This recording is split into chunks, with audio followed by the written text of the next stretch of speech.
I've got a lot going on. I'm so busy. This book is just never going to get done. Well, have you ever thought that's because you're not making your writing a priority? Let's talk about that in this episode of Horrible Writing. That will never work. You can't put yourself seriously. Don't. Oh my God, that's other things you do. That's bad. You probably should find other hobbies. You ever want to stop? Be happy while you're Don't bother me. I've seen better papers. Do you really want to and my third grade, get up.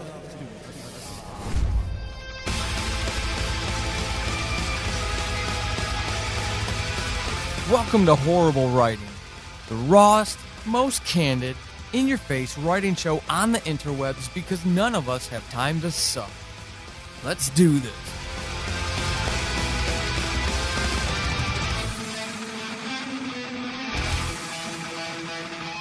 Hey everyone, Paul Sading, your host of Horrible Writing. Happy November. Who knows when you're actually going to hear this episode? It might be more like December 2017. Let's hope not, though. All right, episode 18 of Horrible Writing. And I'm going to talk about making writing a priority. One of the things that drives me absolutely nuts is when people in 2017, 21st century, claim they don't have the time to write, they can't get to it.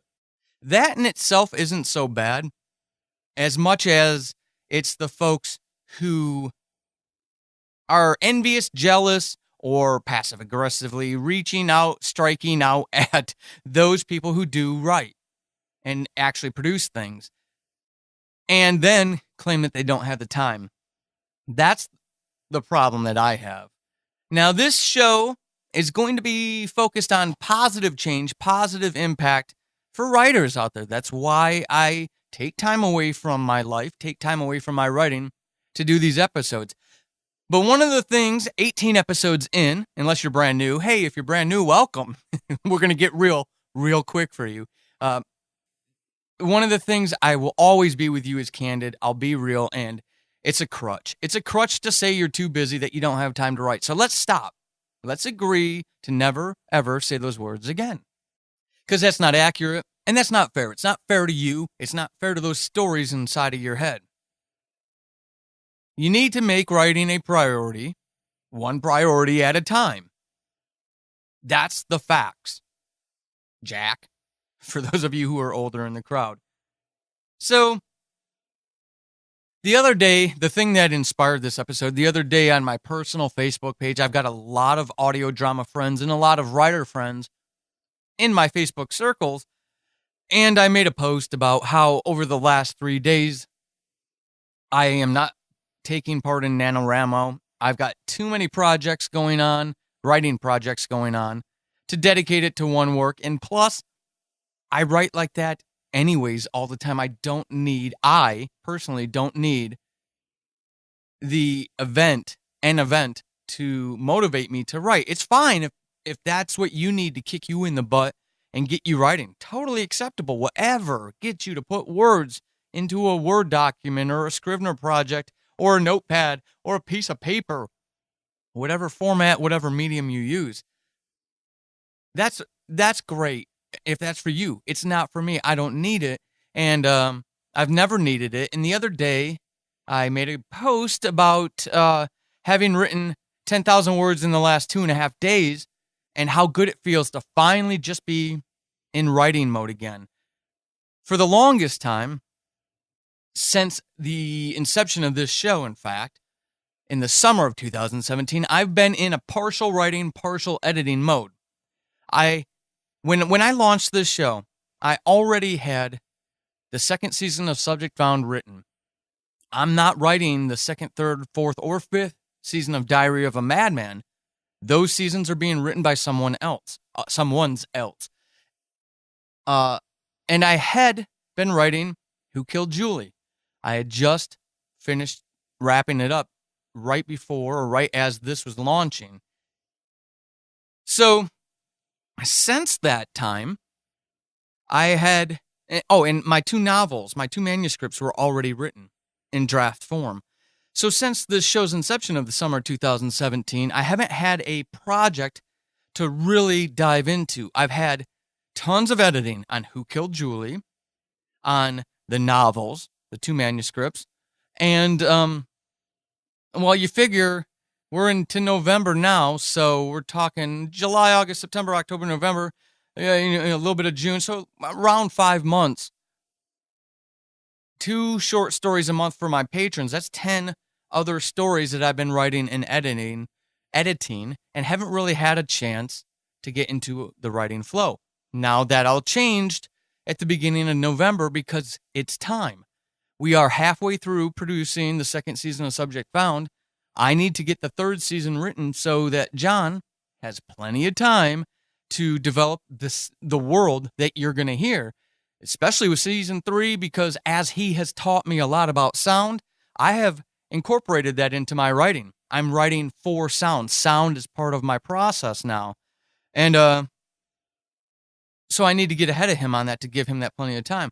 So I was happy. I was happy that I could dive back into a big project and just start writing. And, within those 2.5 days, I finished, 2 teasers, 1 promo, and then the first 2 episodes of that 2nd season. And you do when good things happen in your life, you tell your friends about it. Well, a lot of people don't understand how I can write that much. One person even said that my days must have 20 hours more in them than his do. And yes, he was being cute and cheeky, because I know him and I know he writes. He may not write as much as I do, but he writes. Another person said, gee, I got 1,000 words done in that time. This is another audio drama writer. Comparinitis aside, which is not a good thing, one of the reasons I'm able to do that is because I make writing a priority. And those of you who have listened to this for a long time know that I'm going to actually talk more tips, tools, tactics, and concepts in this episode, though, because it should be a writing. You have to have writing time, and that writing comes first, unless there's a house fire or a legit emergency. I mean, legit emergency, not some urgent thing that needs to get taken care of. A legitimate urgency to interrupt your writing time. So you have to prioritize it. Being the only member of the 458 Club, I believe, some of you may be, and just be silent members, I don't know. And if you don't know what the 458 Club is, I set my alarm clock at 4:58 so I can get up every day and have a bragging point that I get up before 5 a.m. to start my writing. It's 2 minutes, but it counts and it works. It's all about those little psychological triggers that help you get over these humps, right?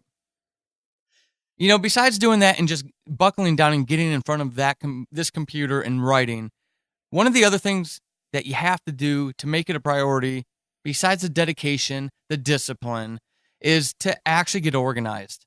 If you're organized, it's going to be a lot easier. It's going to remove barriers to your writing. It has to be effective organization, though. And I want to give you an example of what that means, because I recently had this epiphany in my own life. I am constantly connected. Too much so. I don't like how connected I am, or I feel I have to be.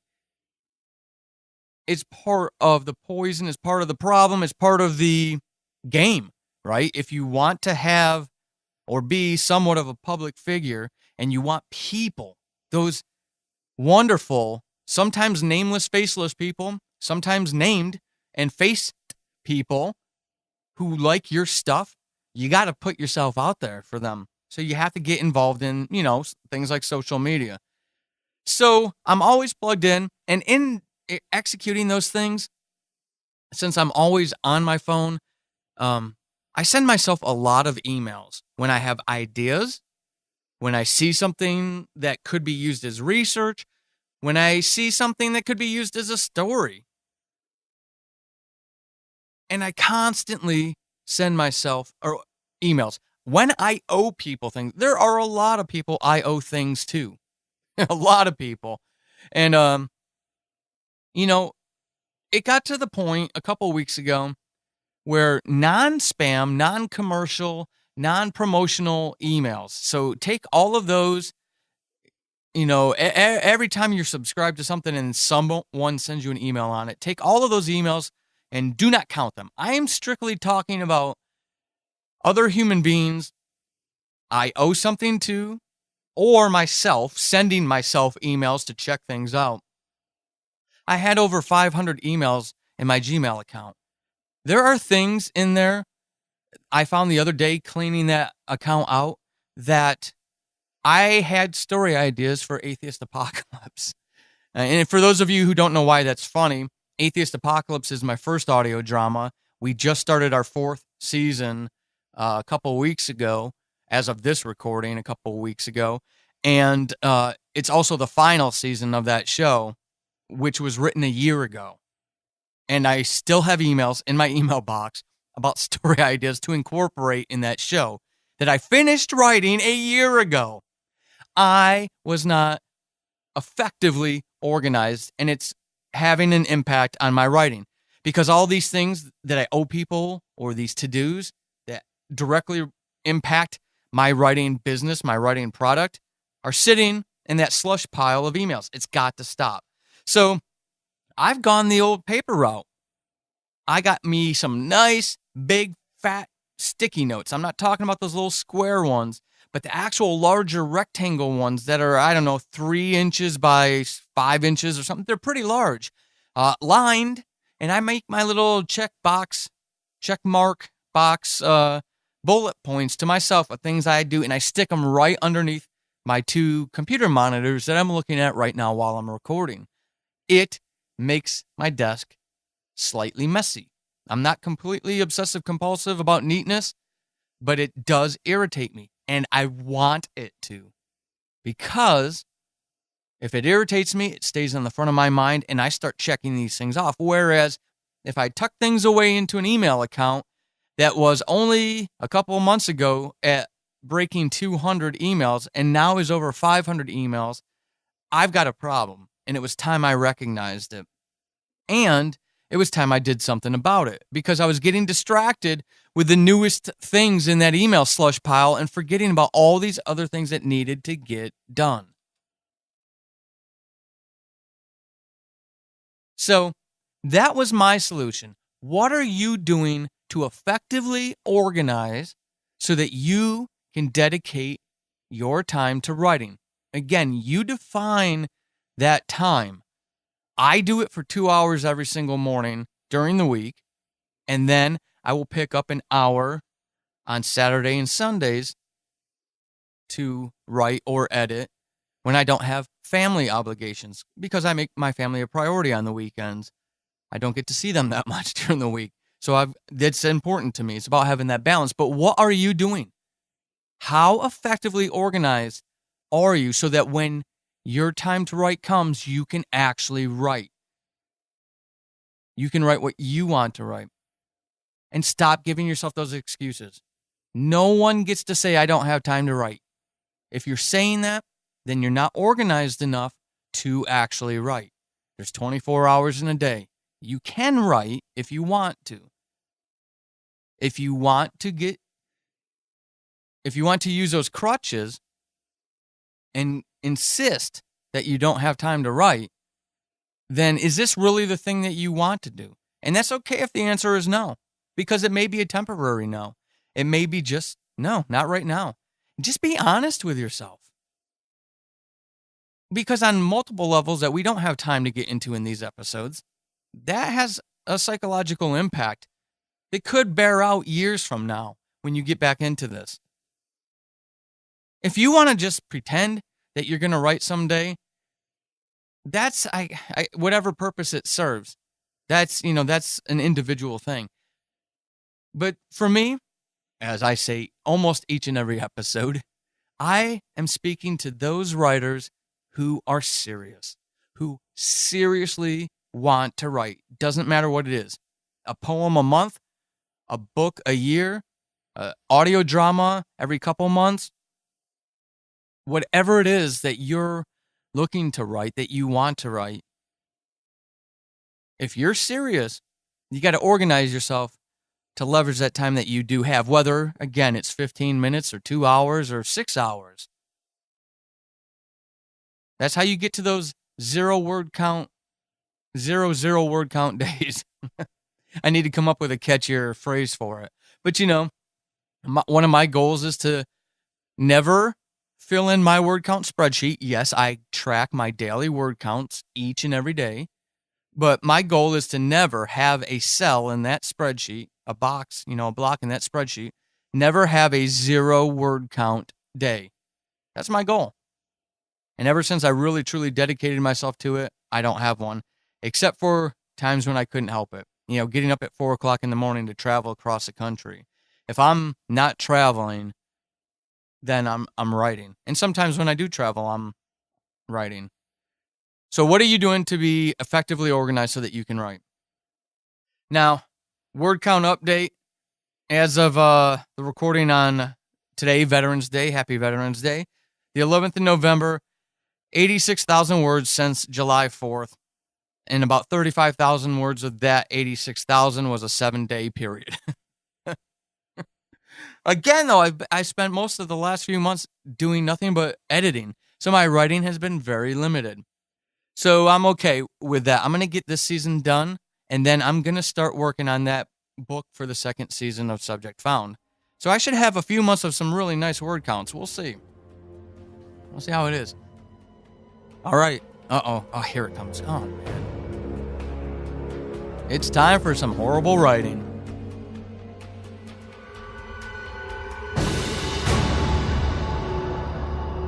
So this horrible writing comes from my recent experience at a writers group that I go to here, local writers group. The writers group is fantastic. These people are absolutely wonderful, and they don't treat you tenderly. They're not abusive. It's a right balance of, hey, this works, and this doesn't work.